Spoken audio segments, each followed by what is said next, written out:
I'm Elizabeth, 42 years old, the owner of a luxury resort in Charleston, South Carolina, a place where even the cobblestones reflect the precision behind every decision I've made over the past 10 years.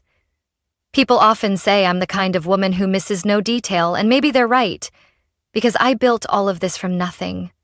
No capital, no support, no one believing I could. And yet now, when people mention Ellington Manor, they think of me as a symbol of grace and resilience. But there's one place where I always feel small, invisible. The house in Raleigh, where my mother and sister live. The place I once believed was family. I hadn't returned there in nearly half a year, not because I was too busy, but because I knew exactly what would be waiting behind that white-painted door. November in Raleigh carries the scent of dry leaves and soft wind. But as I stepped onto the porch, all I could smell was the familiar weight of unspoken expectations and the tightening in my chest. My mother opened the door, her smile arriving right on cue, but her eyes, they remained the same, void of warmth. "Elizabeth, still wearing all dark colors, huh? You know there are tones that make you look more alive," she said, kissing the air near my cheek, her hand smoothing the shoulder of my blouse like I was a rough draft in need of fixing. I gave a polite smile. "Hi, Mom." My father was already at the dinner table, eyes glued to his plate of roast beef like it was solving world hunger. Not a word, not a glance. And then there was Catherine, my younger sister. She was stretched out on the sofa, her loose curls spilling over silk pillows, wearing a shimmering jay-green dress that clung to her narrow frame. One hand held a green smoothie, the other a phone, mid-selfie with flash bouncing off her cheek. "Oh, you finally made it. I thought you were off the grid for another few months doing forest meditation," Catherine said, as if commenting on the weather, not welcoming her own sister. I sat across from her, took a deep breath to steady myself. The table was set with our mother's best china, usually reserved for holidays or what she called constructive conversations. I should have caught the hint. Dinner began with suffocating stillness. Mom complimented the weather, Dad mumbled something about gas prices, and Catherine live-streamed part of the meal, carefully angling her camera to avoid showing me. I should have walked out then, but I stayed. I thought maybe this time would be different. Maybe they actually wanted me there because they missed me. Catherine set down her glass and stood up, raising her wine like a press conference mic. "My 35th birthday is next week," she declared, her eyes sweeping the room like a spotlight. "And I've decided to throw a film festival-themed bash, think Hollywood with a touch of Paris glamour." I paused mid-bite, waiting for the inevitable. And then it came. "Estimated cost is around 90 grand. Don't worry," she beamed. "You've got it covered. I mean, it's not like you ever spend money on anything fun anyway." Silence. My mother tilted her head, her smile drawn on like pencil. "Catherine has really planned everything. You've been given so much, Elizabeth. Sometimes giving back is just a way to show gratitude." I looked at my father. He kept eating. Not a word. That was the moment I realized I wasn't family. I was an emotional, financial, and tolerance-based bank. I set my fork down. My chest turned to stone. And I knew this wasn't the end. This was just the overture to a performance they assumed I'd still quietly play along with. I drove back to my apartment in silence, gripping the steering wheel until my knuckles turned white.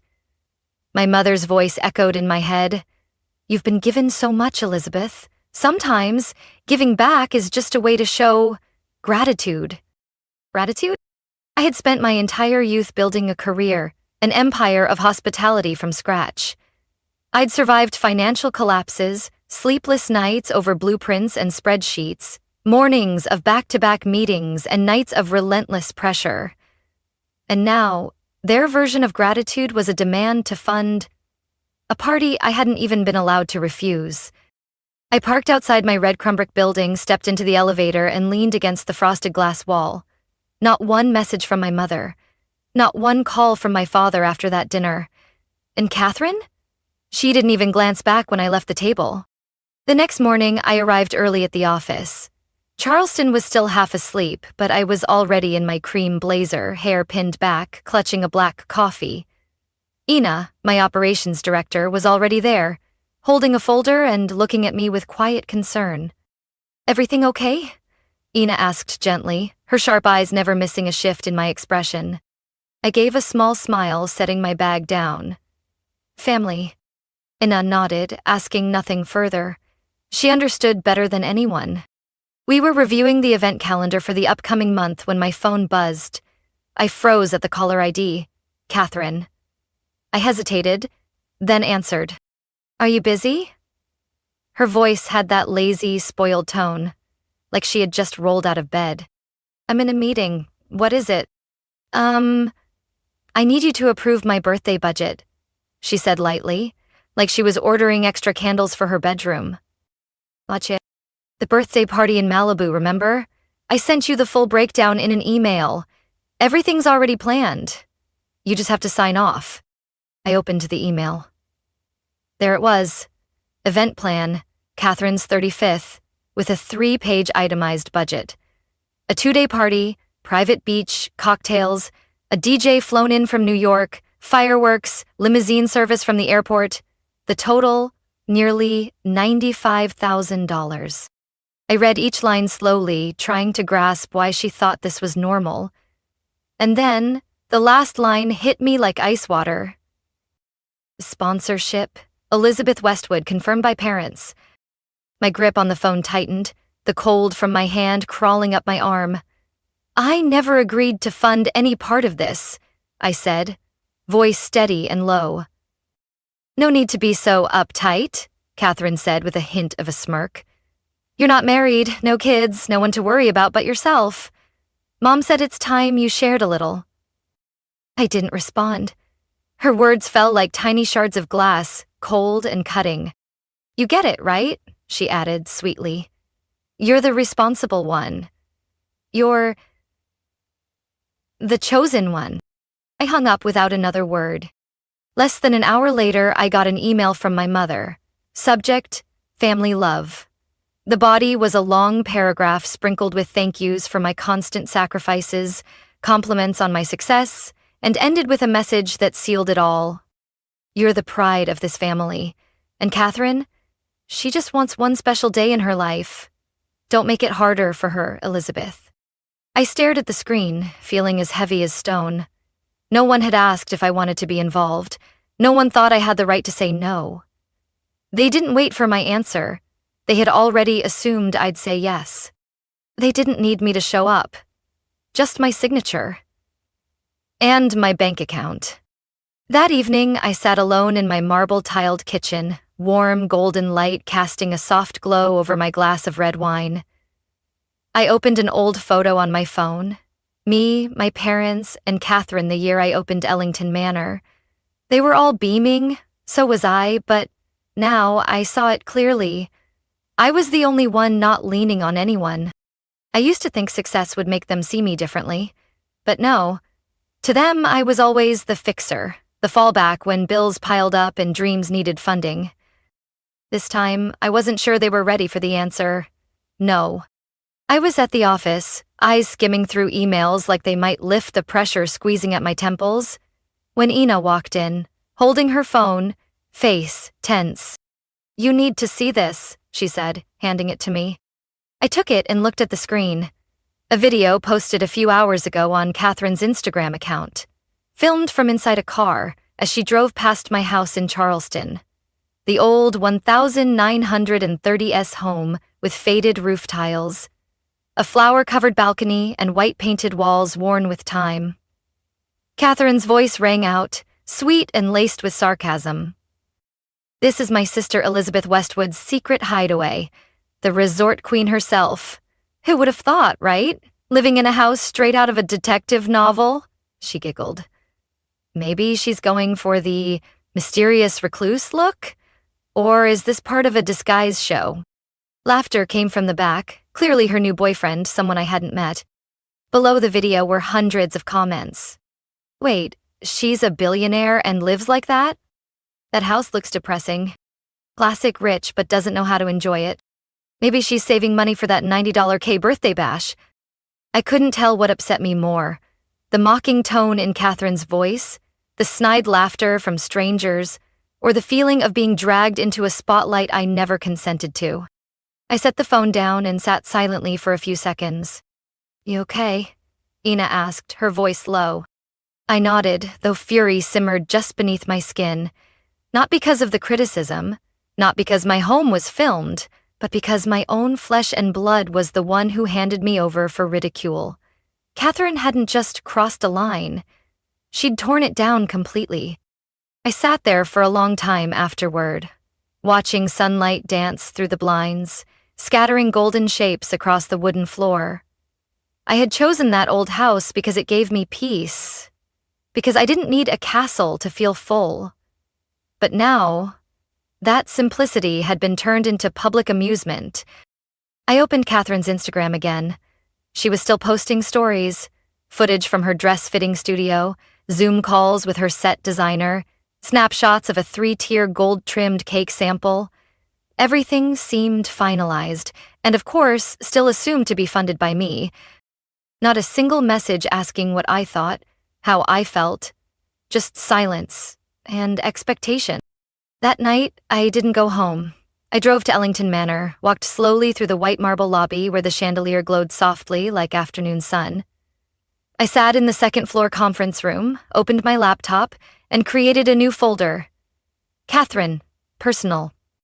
I started collecting. Every story, every screenshot, every notable comment, organized into separate subfolders. I wasn't doing it out of anger. I was doing it because for the first time in years, I saw it clearly.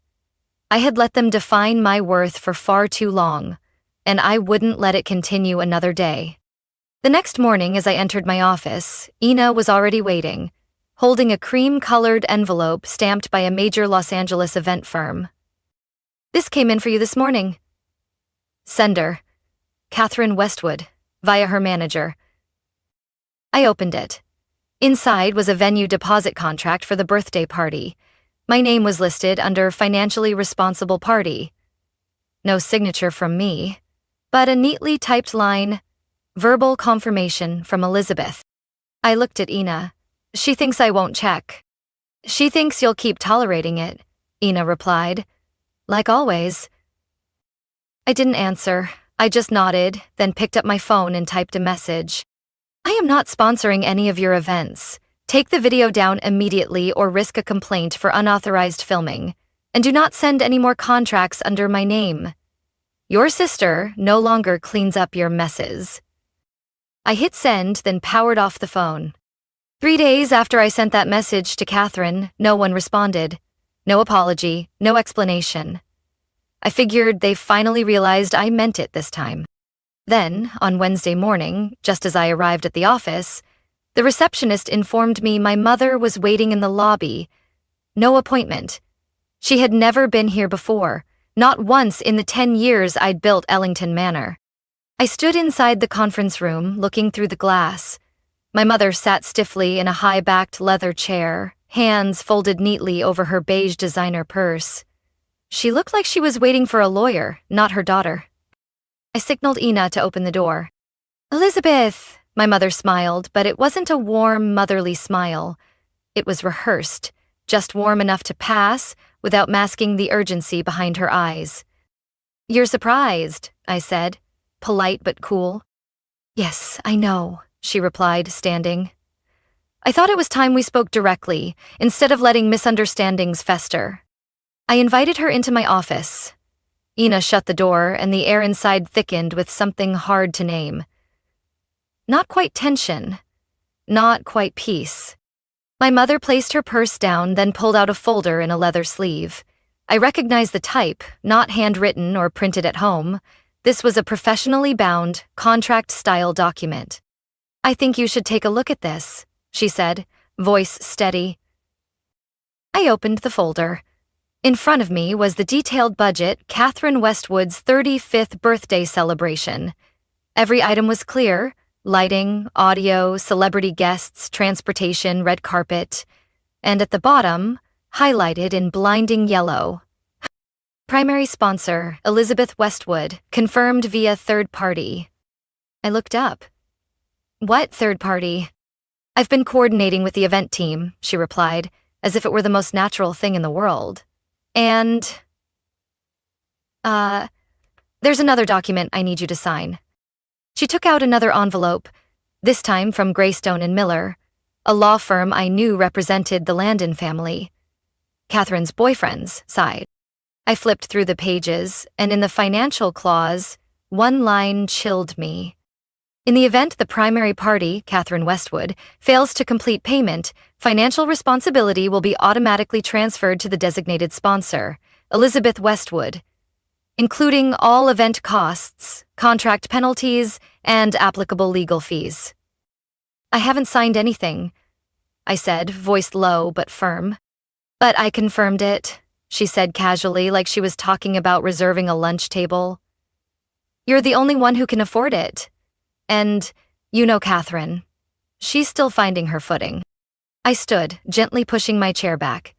You want me to be legally responsible for an event I wasn't even invited to plan?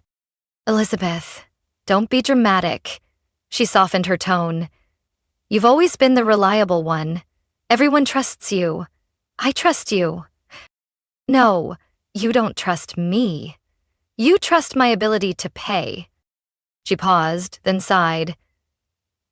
You don't need to act like this is a betrayal. We're family. We help each other.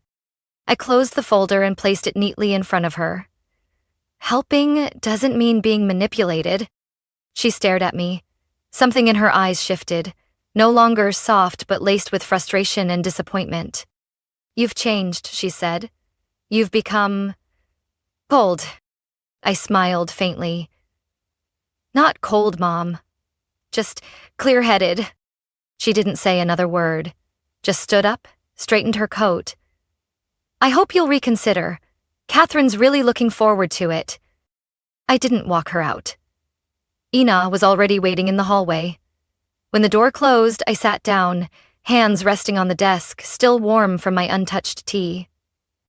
I used to believe that if I were kind enough, worked hard enough, my family would truly see me. But they didn't. To them, I was still the fixer. I glanced at the contract again, then filed it into a plastic folder labeled Evidence, Financial Coercion. I wouldn't sign. Not this time. Not ever again. 2 days after the meeting with my mother, on a misty afternoon, I was reviewing the end-of-year event calendar when Ina walked in, visibly irritated. You need to see this morning's camera footage, she said, voice lower than usual. South Ballroom. I looked up, her eyes warning me. Without delay, I opened the security system, selected the designated area. The screen came to life, footage from early morning. A group entering the main lobby, led by Catherine, her wavy blonde hair fluttering in the A/C breeze, a bright red dress hugging her figure, high heels tapping on the white marble floor. Behind her were 3 people, an event assistant, a cameraman, and a stylist. No appointment on record, no calls, no emails, no permission. I watched silently as Catherine pointed toward a set of banquet chairs, being arranged for an afternoon corporate seminar. This looks dull, she announced loudly. I requested natural lighting, and this feels like a bank conference room. Carlos, our new decor manager, politely explained that the space had been reserved. He hadn't finished his sentence when Catherine waved him off. It doesn't matter. This is my sister's hotel. I'm sure we can be flexible, right? I focused on Carlos's face, caught between unreasonable demands and his sense of duty. Catherine walked over to the dessert samples for tomorrow's wedding showcase.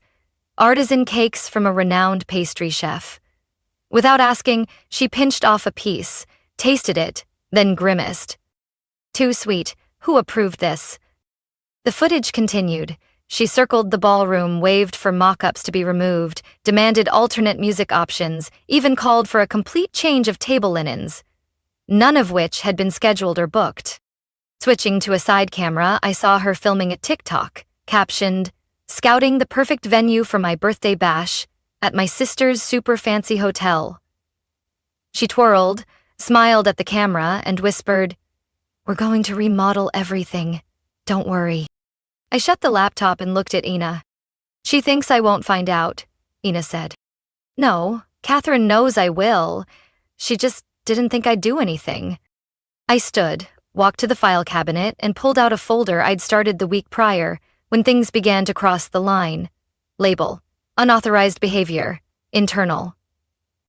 I opened my laptop, uploaded the footage to a subfolder titled Evidence.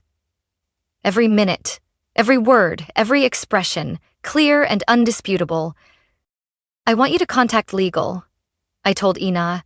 Have them review all usage regulations and flag any commercial filming done without written consent. Ina nodded, jotting it down swiftly. And one more thing, I continued, voice steady. Have security tighten ballroom access. From now on, no one enters without a scheduled appointment, family included. Ina pressed her lips together. Do you want me to send a warning to Catherine? I shook my head. No. Let her think everything's still under control. I don't need a warning, I need action. That evening, I didn't go home early like I usually did. I stayed late in the office, eyes fixed on the event calendar glowing on the screen. During Catherine's birthday week, the ballroom had already been booked by a company for a young leaders conference. I smiled. Catherine thought she was playing on my turf, but forgot I didn't just have the keys. I laid every brick. And from this moment forward, everything she touched would leave a trace. A trace I would use as evidence. That morning, Charleston was drenched in sunlight. The light reflected off the small lake at the entrance of Ellington Manor, where the ancient oaks whispered something old in the breeze. I stood before the mirror in my upstairs office, fingers adjusting the navy blazer buttons. Not glamorous, not overdone, just me. Sharp, composed, no performance necessary. Ina walked in without knocking, our eyes meeting in the reflection. Their car just arrived, she said. Everything ready? I asked. Ina nodded. Every detail. I exhaled softly. Good. Then let the show begin. Downstairs in the grand lobby, Catherine walked in like she was the star of a primetime drama. Black sequin dress hugging every curve, oversized sunglasses covering half her face, footsteps confident, as if the whole place had been designed solely for her entrance. Trailing behind was Beckham, her fiancé, tall, polished, eyes scanning the space with the calm precision of someone in finance. With them were his parents, Mrs. Judith and Mr. Frederick Calloway. People who had learned to read rooms with inherited ease. Catherine led the group down the main hallway, chattering nonstop. This room will be the main reception. I've requested all new LED lighting. Oh, and the staircase? I'm thinking white orchids cascading all the way down. My sister really likes that stuff. She's got kind of a vintage thing. She laughed. No one else did. And who owns this place? Judith asked, her voice soft but carrying weight. Catherine faltered for half a beat. My sister. But I really help manage a lot. I oversee the big events. I picked that exact moment to descend the stairs. Each step echoed on the marble, deliberate and sharp. No introduction needed. The room paused as I appeared. Welcome to Ellington Manor, I said, locking eyes with Catherine's stunned expression. I'm Elizabeth Westwood, owner and executive director of this estate. Beckham blinked, like he hadn't heard me correctly. Judith nodded slowly, a faint smile tugging at her lips. A pleasure, Miss Westwood. You've made quite an impression. Catherine froze, uncertain how to react. For the first time in her life, she had no words. You didn't tell me you'd be here today, she said quietly, voice dry. I don't need permission to show up where I belong, I replied, eyes still on her future mother-in-law. The energy in the room shifted. Frederick took a step back, scanning the lobby, as if recalibrating everything he thought he knew. You built this yourself? He asked, voice low and direct. Brick by brick, I said. It started as an abandoned building. I spent 3 years restoring it, got through 2 hurricanes and countless sleepless nights. Now, Ellington Manor is one of the premier event destinations in the Southeast. Beckham turned to Catherine, brows furrowing. I thought you said you ran the place. Catherine stammered. I just meant I help out. She's busy, so I handle small things. I didn't answer. I turned to Ina, who had approached from behind. Ina, would you please escort the Callaways to the West Garden for afternoon tea? I'll join shortly. Of course, Ina said with a pleasant smile, gesturing for them to follow. Catherine lingered, face flushed with confusion. What are you doing? She whispered, frantic. I stepped closer, leaned down, and whispered back. Catherine, I don't need to bring you down. You're doing a brilliant job all by yourself. She stood frozen as I walked away.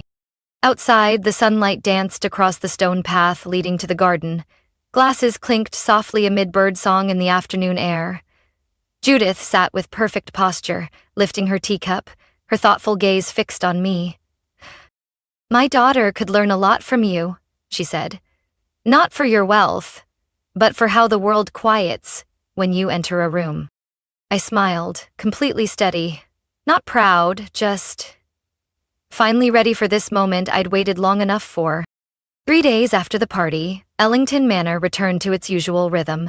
Fresh flowers adorned the grand lobby, table linens were folded perfectly, and the crystal chandelier still cast its soft glow as if it hadn't just witnessed a silent upheaval. I was in my office, a cup of warm chamomile tea beside me, when Ina walked in. I just got an email from the Callaway group, she said calmly. They thanked us for their experience at Ellington and requested to reserve the West Garden for their next quarter's private event. This time, they asked to work directly with you. I wasn't surprised, nor was I thrilled.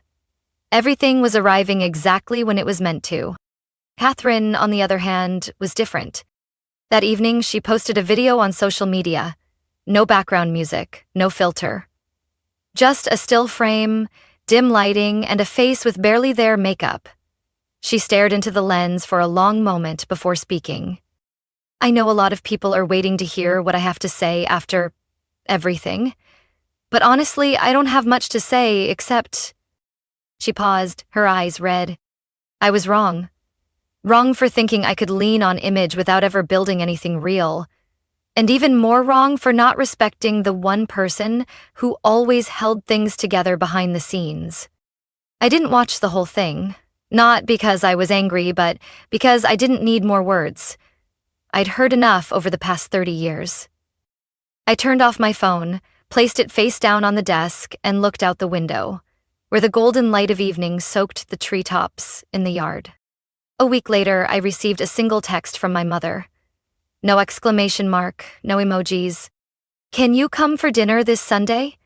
I'm making your favorite roast.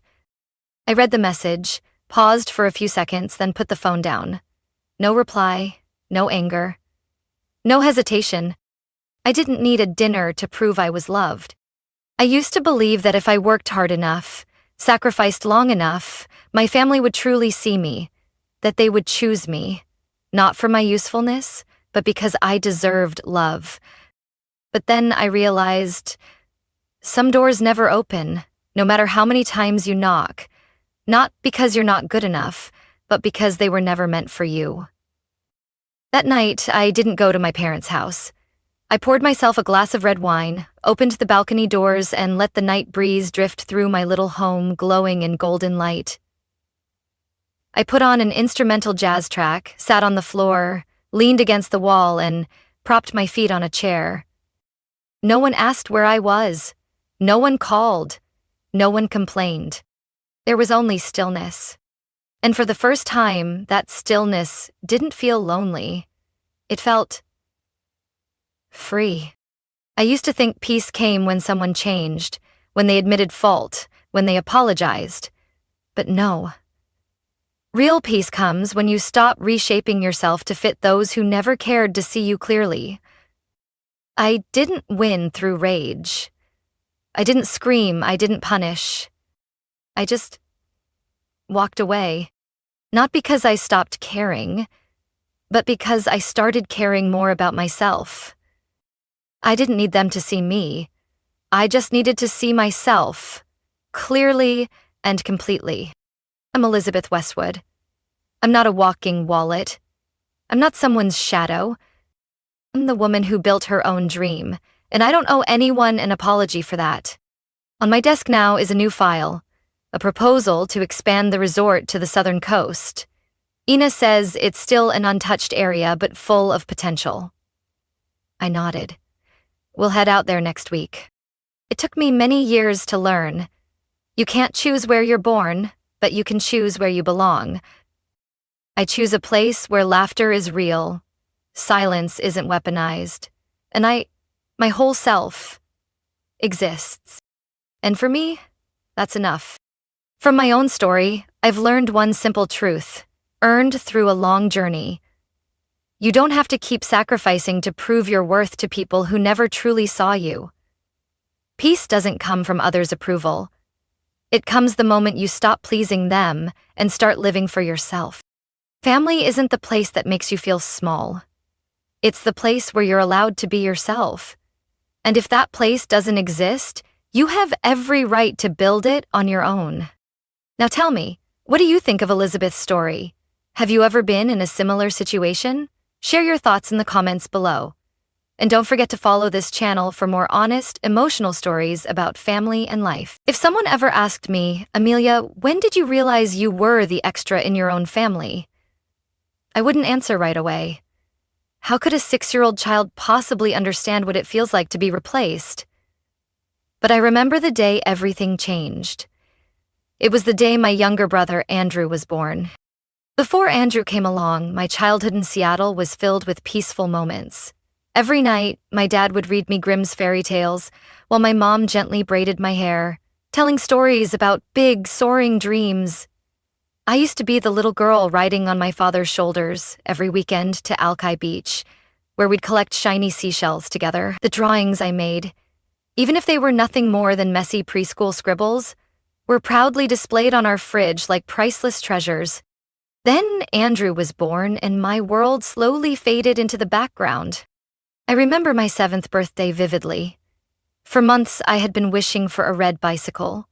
A small one, just enough for me to ride around the neighborhood, feeling the cool summer breeze through my hair. I plastered pictures of that bike everywhere. On my bedroom door, my desk, even slipped one into my mom's wallet. A child's version of begging. When my birthday came, I eagerly unwrapped every gift. But all I found were dresses and beginner reading books. When I quietly asked my mom about the bike, she smiled and said gently, "Bicycles are expensive, honey. You don't need one yet. Walking is good for you." I said nothing. But just 3 weeks later, my parents surprised Andrew with a brand new blue tricycle. No special occasion, just because, in my mother's words, Andrew needs more exercise to strengthen his legs. I stood by the window, watching my father crouch down, teaching Andrew how to ride. The feeling wasn't jealousy. It was something colder. Like I had never existed in their plans. That was just the beginning. Slowly, everything I once had was replaced. The day my teacher praised me for having the highest English scores in class, I rushed home with my certificate, hoping for a proud smile. But when I handed it to my mom, she barely glanced at it and casually said, "Good job, sweetheart. But did you know Andrew built a bunny out of blocks today? So clever." That evening, I sat curled up by the window, listening as my parents recounted Andrew's achievement over and over with a level of excitement they never reserved for me. I was only 9 then, but I had already begun to understand, bitterly, that in my parents' eyes, everything I worked for was just expected, while anything Andrew did, no matter how small, was treated like a miracle. I once tried to tell my mom how I felt, that sometimes I wanted to be praised too, to see her eyes light up for me. But she just patted my head, gently yet coldly. "Amelia, you're the older sister. You're supposed to set an example. Don't fuss over little things." And so, every emotion, joy, sadness, hurt, was locked away in an invisible box inside me. The favoritism only grew more obvious as time passed. Andrew was allowed to be messy, selfish, even rude, always excused with, "He's just a kid." But me? I was expected to be patient, to understand. Above all, to accept my role as the shadow behind the family's golden boy. Back then, I wasn't strong enough to fight back. But deep inside, a part of me had already started to go numb. And that was only the prelude to everything that would come next. At 14, I earned my first paycheck. A part-time job at a small bookstore on the corner of Fremont Avenue, just a 15-minute walk from home. The job wasn't glamorous, but to me, it felt like a ticket out of Andrew's suffocating shadow. Every afternoon after school, I carefully stacked books, dusted shelves, labeled new magazines. That small taste of independence made me feel worthy. I dreamed of saving enough to buy a camera I desperately wanted, or maybe just a good pair of headphones, without having to ask for permission. But that dream crumbled after just 3 weeks. One late evening, as I got home from work, my mom called me into the living room. Her voice was sweet in that familiar, dangerous way I had learned to recognize. "Amelia, your father and I have talked. It's good that you're earning money, but as the older sister, you should learn to share with your brother. Andrew wants to take swimming lessons at the community center, but the fees are quite high. Starting this month, you'll give him half of your wages, all right?" I stood there, speechless. "Swimming lessons?" I kept my voice steady. "I can help watch Andrew after school. I can even teach him at the public pool for free. But that money is from my work, Mom." Mom tilted her head, her gaze sharpening. "Amelia, don't be selfish. You should be proud to support your brother. If you keep holding on to this narrow mindset, you'll never learn what it means to sacrifice." I wanted to argue, but I knew it would only make things worse. In the end, I could only nod, my heart sinking. From that day on, every month, I handed over a thick envelope with half my pay, supposedly for Andrew's swimming lessons. In reality, I watched him waste it on video games, new headphones, and even expensive designer sneakers. Not once did my parents stop him. That was just the beginning of countless other times I was obligated to share. Andrew got used to borrowing my things without asking, my cherished iPod, even the first leather jacket I bought with my own hard-earned money. One time, I caught him bragging about that jacket at school, grinning as if it were some kind of trophy. When I confronted him, my father simply sighed. "He's still young, Amelia. He doesn't think things through like you do. As his sister, you should be more understanding." Understanding. That word slowly turned into a curse for me. The harder I worked to be independent, the more my family used it as a reason to pile responsibilities onto me. Every effort I made was repackaged as my duty to sacrifice for Andrew, the boy who, in their eyes, could do no wrong. I realized then, to them, I wasn't a daughter with dreams or ambitions. I was a background character, existing only to compensate for Andrew's shortcomings. A walking shadow, expected to earn, endure, and yield. I used to think, maybe things will change when I grow up. But deep down, I knew, in this house, my role had been decided long ago. And those wounds, though invisible, ached more with each passing day. By 17, I was numb to hearing my parents' praises for Andrew. At the time, I was a senior at Roosevelt High in Seattle, ranked in the top 3 of my class, working evenings 3 days a week at a bookstore and freelancing graphic design jobs on weekends, all to save up for my biggest dream. A semi-professional camera. Photography was the only thing that made me feel truly seen. After school, I'd wander alone around Union Lake, capturing the last rays of sunlight, the shadows stretching long over the water. In those frames, I wasn't Andrew's sister, wasn't the stand-in for anyone's expectations. I was just Amelia, whole and complete. Every dollar I earned went into a small tin box hidden deep in my desk drawer. It was my secret, my dream, safely tucked away from Andrew's greedy hands. Or so I thought. One late evening in March, after a shift at work, I came home to find the tin box gone. The drawer was pried open, its contents scattered. I tore apart my room, palms cold despite Seattle's mild weather. Then, from the living room, I heard laughter, and a sentence that sent a chill down my spine. I told you, Andrew should learn to be self-reliant. He saved up and bought himself new streaming gear. Such dedication deserves praise. My head throbbed. New gear. The money I had scraped together over a year reinvested into my brother's frivolous hobby. I stormed downstairs, blocking the TV where Andrew sat, proudly showing off his new setup. Andrew, that was my money. You took my tin box, didn't you? He shrugged, not even bothering to look up. You can earn it back. It's not like you're doing anything meaningful with those stupid photos anyway. I turned to my parents, waiting for a shred of fairness. But my mother only sighed. Amelia, hiding money in your room was irresponsible. You should have given it to us for safekeeping. Andrew needs the equipment to pursue his interests. As his sister, you should support him. My father added, his tone flat.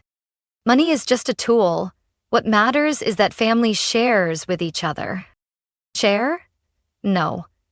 This wasn't sharing. This was theft, disguised under the noble-sounding excuse of being a good sister. That night, I sat in my dark room, my heart heavy. But this time, I didn't cry.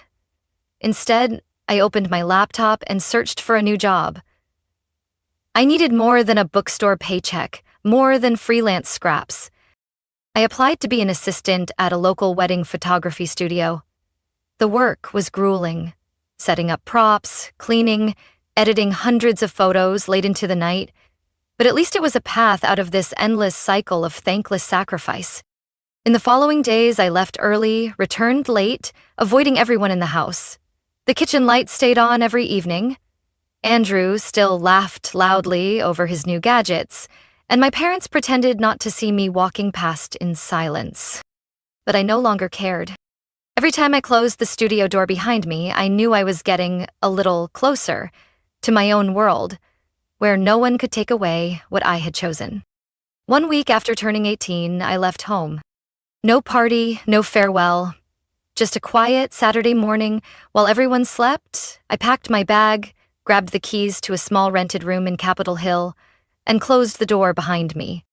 No one stopped me. No one even asked where I was going. And that was the last time I ever lived there. In the years that followed, I poured all my time into work. By day, I was a photography assistant. At night, I took on freelance editing gigs. Weekends were for small events, anything to earn more. Those first dollars from my passion, though modest, made me feel like I truly existed, standing on my own 2 feet. Then, a local photography exhibition changed everything. Jake appeared in front of my display, quietly observing each photo of Seattle in the morning mist. No small talk, no pretentious art critiques. He simply stood there, nodded, and smiled. "You make this city look like it's breathing," he said. We exchanged numbers that day. No rush, no noise. But from that moment, Jake gradually stepped into my life, patiently, gently, and unexpectedly warm. Jake was a civil engineer, 4 years older than me. His family lived in Tacoma, the kind of family I thought only existed in movies. Dinners together, parents who spoke to each other with kind eyes, and questions about work or life that never carried judgment or comparison. The first time I visited Jake's home for Thanksgiving, his mother hugged me tightly at the door. She didn't ask about my grades or my salary. She simply said, "Did you have a tiring trip, sweetheart?" That one simple question nearly brought me to tears. 3 years later, on a snowy winter night, Jake knelt on a small patch of grass under a soft, amber streetlight and handed me a simple silver ring. Amelia, I don't want you to just stand behind the camera. I want you to walk through life with me, in every real frame. I nodded, no hesitation. But happiness, as always, never came easily to me. News of our wedding quickly reached my old family. Less than a week later, my mother called. This time, there was no fake sweetness. She got straight to the point. If you plan on abandoning your family on such an important day, I'll have to reconsider the inheritance. Andrew will be named the primary heir. I scoffed. Inheritance? An old house still under mortgage? A car my father was still paying off? Or perhaps the pile of debts Andrew had racked up from his reckless spending. But they thought that was leverage. They thought I still longed for a place in the tiny world where they had kept me trapped for so many years. The next day, Andrew started texting. You're so ungrateful. Mom and Dad raised you, and now you're planning to make them a laughingstock in front of everyone? A wedding without family? What a joke. Or wait, maybe that's your thing, playing the victim for pity points. I didn't reply, but the phone wouldn't stop buzzing with their venom. A few old friends reached out too, mostly well-meaning. Family's still family. If you can forgive, you should. Your wedding's supposed to be a happy day. Don't let stubbornness become regret. I understood. They hadn't lived in that house. They had no idea what it felt like to be worn down piece by piece. Jake sat beside me through those nights, quietly holding my hand. We'll only invite those who truly love you, he said, as if it were the most obvious truth in the world. That was when I knew. This time, I wouldn't back down.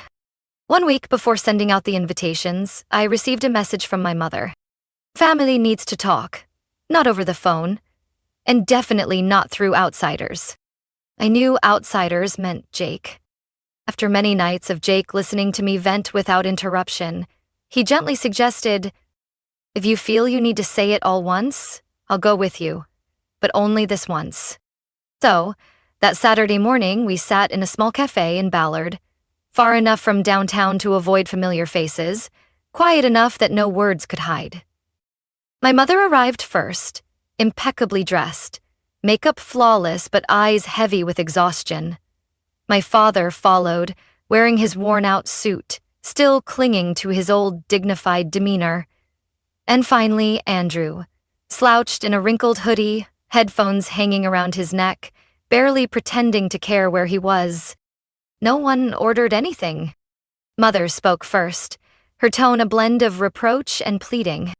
Amelia, I don't understand why you would cut off your own family on what should be the happiest day of your life. I kept my composure, my hands tightly clasped under the table. Because I want that day to truly be a happy one, Mom. Dad's voice was sharp. You're turning yourself into a stranger to your own family. Jake placed his hand gently on my back, a silent reminder. Just tell the truth. So I did. I spoke about every time I was dismissed, every dollar I was forced to hand over to Andrew, every dream crushed under the label of big sister's duty. I reminded them of the camera, the reward I had worked so hard for, that was taken and turned into Andrew's gaming setup. The entire time I spoke, Mom kept her head down, twisting a napkin in her hands. Dad stared out the window, as if none of this concerned him. Only Andrew broke the silence, with a sentence that made the entire table go still. Yeah, she's right. I took that camera. Not just because I wanted it, but because I hated how she always made me feel small. I wasn't surprised. Honestly, I had been waiting for that confession for years. Andrew sneered, but there was something else in his eyes. Not quite satisfaction. You think being top of the class, handling everything yourself makes you so great? You have no idea what it feels like to always be compared, to always fall short. Everything comes easier for you. Mom hurried to interrupt, her tone suddenly soft. Andrew's still young, you know. He's just confused. Confused? Andrew was 24. And I was far too familiar with how this family disguised every fault, as mere confusion. I stood up, dragging a heavy silence with me. But then, unexpectedly, Dad spoke. "If it's just about money, your mother and I are willing to cover all the wedding expenses. Consider it an apology." Jake gave my shoulder a gentle squeeze. I took a deep breath, meeting Dad's eyes. "My wedding isn't something to be bought in exchange for silence, Dad. I don't need anyone's money but my own." Andrew shot up, his chair slamming against the floor. "Fine. Keep hiding in your little bubble of independence. By the time you realize family's what really matters, it'll be too late." His words didn't hurt anymore. If anything, they made my resolve clearer than ever. We left the cafe, walking away from people who used to call themselves family, and from a simple truth: some bonds, no matter how close by blood, can't be healed with apologies that come too late. Oh, and I thought that meeting would be the end of it. But I had underestimated my mother's need for control. 3 days later, she showed up unannounced at the studio where I worked. No call, no warning. Immaculately dressed as always, every crease in place. But her eyes were red, as if I were the one who had driven her to the edge of despair. "Amelia, come out here so we can talk." I kept my voice even. "I'm busy with work. You can leave a message." She didn't budge. She stood right in front of the entrance, clutching her leather bag. "You can't keep running away like this. We're family." I stepped forward, maintaining just enough distance so she couldn't touch me. "Family isn't an excuse to disrespect someone, Mom." The studio staff began to notice, pretending to stay focused, but their glances were obvious. My manager shot me a concerned look. I knew I had to put an end to this. "You should leave. If you don't, I'll have to call security." For the first time in my life, I saw my mother actually step back. She turned away, visibly shaken. But I knew this wasn't over. That night, my phone exploded with calls from relatives. My aunt, my father's sister, even a distant cousin from New Jersey, each with their own advice. "Don't do something you'll regret when you're older. She's still your mother. Families fight, but a wedding should have everyone there." And Andrew? He sent me a voice recording. "You know, I made a bet with my friends, wondering if you'd actually dare have that wedding without Mom and Dad. Can't wait to see who'll show up to celebrate with you for real." I didn't respond, but Jake did. He sent me a simple message. "Tomorrow we're changing every password for the wedding services, and we're hiring security for the big day." We began tightening every step of the preparations. The guest list was thoroughly reviewed, and every vendor was instructed to confirm any requests directly with me or Jake before making changes. I knew too well. My parents wouldn't accept being left out, and I was right.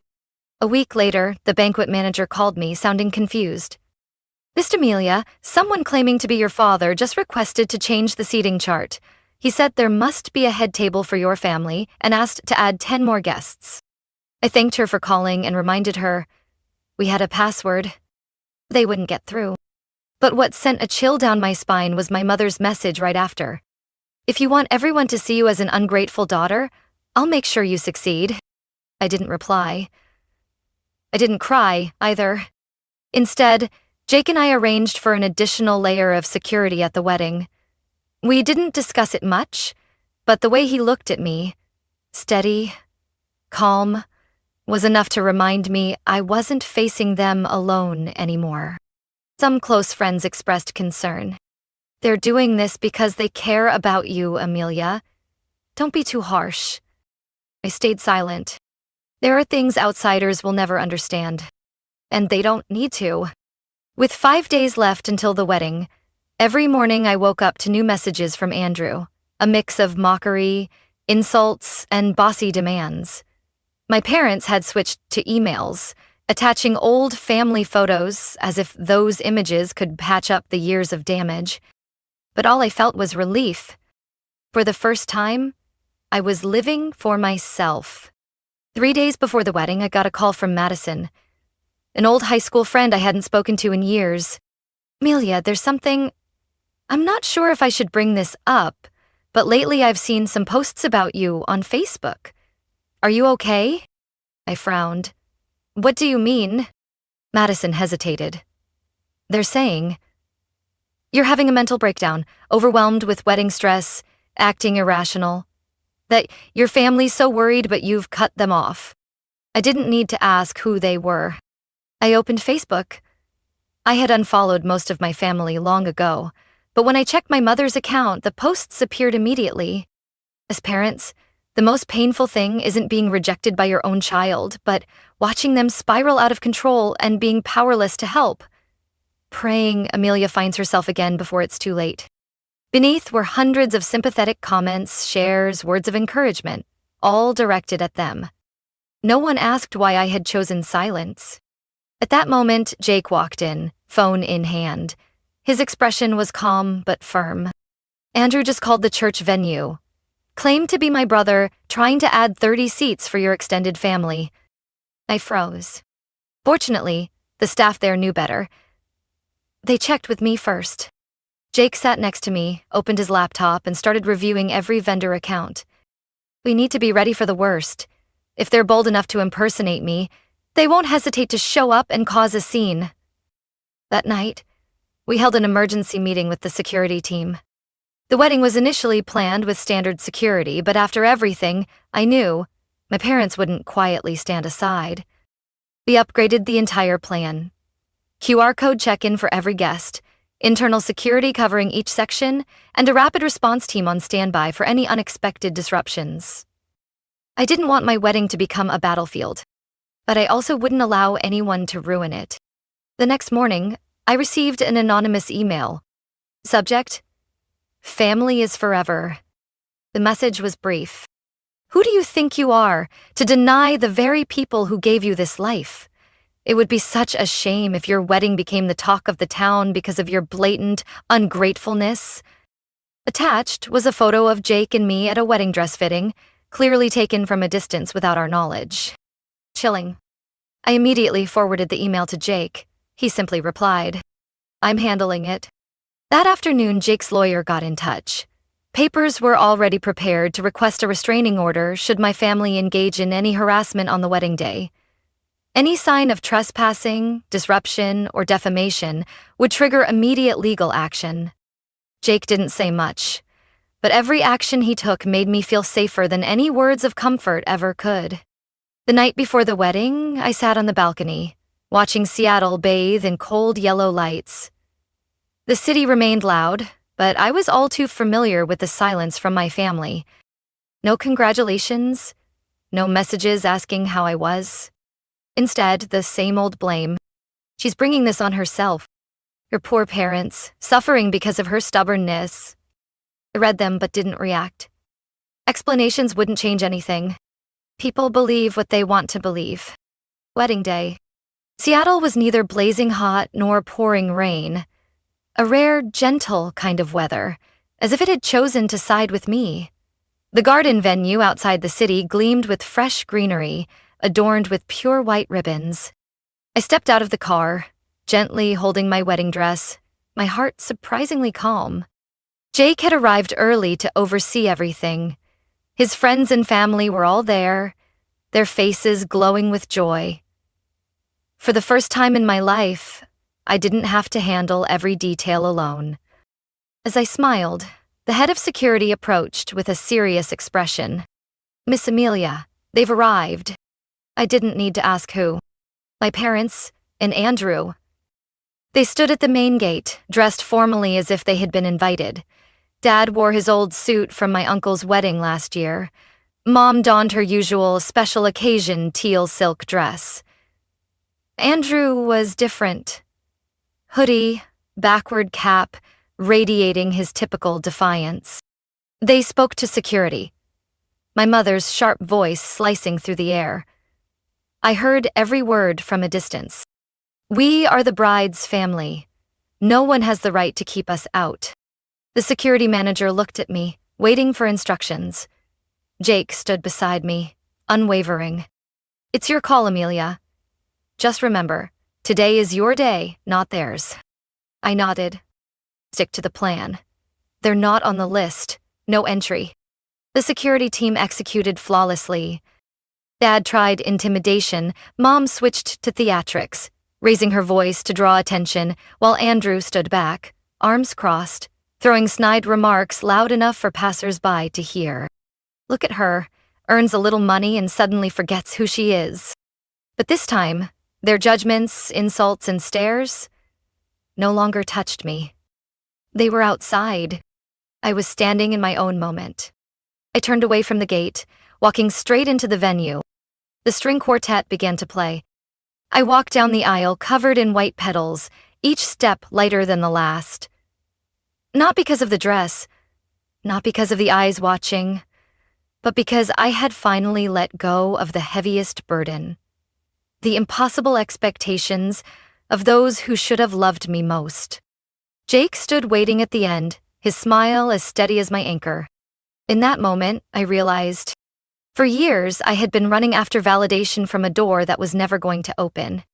Today, I no longer needed it to. I had opened my own door and stepped through it. The ceremony was perfect. No disruptions, no surprises.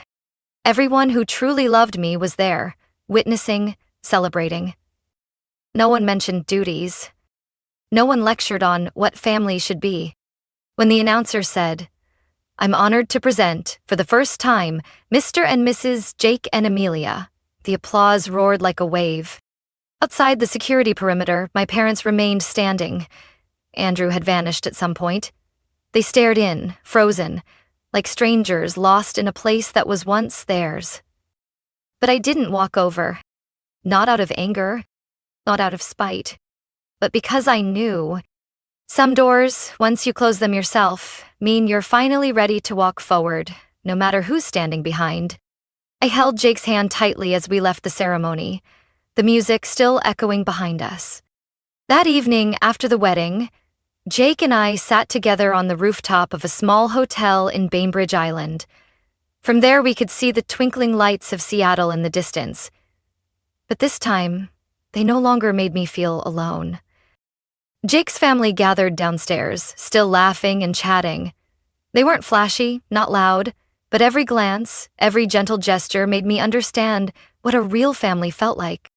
No one asked about my parents. No one questioned why the bride's family wasn't there. And I was grateful for that. Just when I thought things were settling down, my phone buzzed. An email from Andrew. Subject: better late than never. I read it slowly, without rushing. Amelia, I know I have no right to ask for your forgiveness. I also understand why you did what you did today. These past weeks, I've been thinking a lot about what I've done to you. About that camera. About the things I said, just to feel less pathetic myself. I've signed up for therapy. Maybe you won't believe it, but for the first time, I want to do something on my own, without hiding behind Mom and Dad. I don't expect you to reply. I just want you to know. Standing outside that fence today, I finally understood what it feels like to be left out of your own life. I closed my phone and set it down. Jake looked at me. Didn't ask anything, just quietly held my hand. This time, I didn't feel angry. But I didn't feel relieved either. What remained was clarity. Some apologies come late not because people don't know they're wrong, but because they never had the courage to admit it when it still mattered. I opened my phone and blocked Andrew, then Mom, and finally, Dad. No more emails, no more texts, no more midnight calls filled with scolding or begging. Strangely, pressing block felt lighter than I'd ever imagined. It wasn't an act of angry severance. It was liberation. I no longer resented them. But I would no longer allow them to have a say in my life. The next morning, Jake and I left the city. No fanfare, no dramatic goodbyes. We went to a small coastal town in Oregon where no one knew my story, where people simply smiled at each other on the streets, asking about life in small, gentle conversations. During morning walks along the beach, Jake held my hand tightly. We talked about little things. A newly opened cafe, a stray dog the whole town was helping, planting more lavender on the balcony of our upcoming apartment. No more heavy questions about fulfilling duties, No more reminders of years spent being a backdrop for blind favoritism. I was living the first days of a new chapter. Light and peaceful. When we returned to Seattle, I cleared out every photo, file, and link that kept me tied to my parents. Not to deny my roots, but to stop letting the past dictate my present. Jake watched as I finished packing everything away, smiling as he said, "Finally making space for the things you truly want to keep." He was right. That wedding wasn't just a celebration, it was a boundary.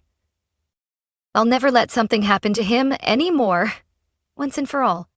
Our flight to Santorini took off on a bright summer morning. Jake held my hand as the plane lifted from the ground, his eyes gleaming with that familiar excitement. I leaned my head on his shoulder, feeling his steady, calm breathing. A feeling I had once thought would never be mine. We didn't choose Greece because of picture-perfect tourist ads. We chose it for a simple reason. I wanted to stand on a cliff, looking down at the Aegean Sea, where no one knew me as Amelia anything. Where no one cared I had once been Andrew's sister, or labeled the ungrateful daughter. I wanted to start from zero, at least for 2 weeks. Santorini welcomed us with warm sunlight and salty sea breeze. White houses perched along steep hillsides, winding cobblestone streets leading to small cafes where locals sipped espresso slowly, unfazed by the constant stream of tourists. I realized I was breathing easier. No more notifications from my old family. No more unsolicited advice from people who never stood in my shoes. No more prying eyes or half-hearted questions about responsibility and duty. And that was enough. On the third afternoon in Santorini, Jake took me to a small seaside taverna. We sat beneath a trellis of bougainvillea, facing the endless blue of the sea. He held my hand, gentle yet firm. "I know you're not one to talk much about feelings, but today, I want you to hold on to this moment. Not for me, for yourself." I looked at him, not answering right away. There were too many things I wanted to say, but in the end, I just exhaled slowly. I used to think happiness meant making everyone else happy, working hard enough, being good enough, being proper enough to be recognized. I paused, squeezing his hand. But it turns out, happiness comes from knowing how to say no to people who don't know how to value you. Jake didn't say a word, but the smile in his eyes told me he understood. The following days were quiet. We slept in, ate late breakfasts, wandered narrow alleys, snapped a few unedited photos, laughed at small, silly things. In the evenings, we sat on the balcony, watching the sunset sink slowly, as if the world wasn't in a hurry to be anywhere else. For the first time in my life, I was living without needing to prove anything to anyone. When the honeymoon ended, we returned to Seattle. Life didn't suddenly turn into a fairy tale. Work was still busy. Bills still arrived. But the difference was, this time, I knew how to draw boundaries for myself. My old family could no longer touch my life.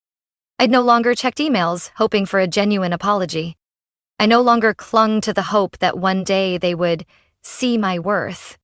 I didn't need to pretend to be strong when people preached blood ties never turn away from each other. I simply lived my life. My studio started getting more projects. Young couples came to me, not because of any big reputation, but because they trusted how I saw the world. Authentic, no frills. Jake remained my quiet, steady partner. We weren't the perfect Instagram couple, but with every passing day, I became more certain I had chosen the right person. One late afternoon, while tidying up my workspace, I stumbled upon my old camera. Not the one Andrew had taken, but the one I later bought with my own hard-earned money. I touched it and smiled. No anger, no regret, just pride. Pride for surviving those uncertain days without losing myself. Pride for having the courage to let go of what no longer deserved to stay. And most of all, pride for finally learning how to protect my happiness, firmly and quietly. The Amelia of today was finally living as her true self. Amelia's story isn't just about a wedding without her biological family. It's the coming-of-age journey that many people face in real life. Boundaries are not about cutting people off with hatred. They're about protecting your own peace and self-worth. Not everyone knows how to love properly, but everyone has the right to choose who will walk with them on the important roads of life. Just like Amelia, sometimes happiness begins when you dare to say no to the things that have held you back for too long. What do you think about Amelia's journey? Was she right to choose her own happiness? Leave your thoughts in the comments below. And don't forget to follow the channel for more heartfelt and powerful stories about family and life.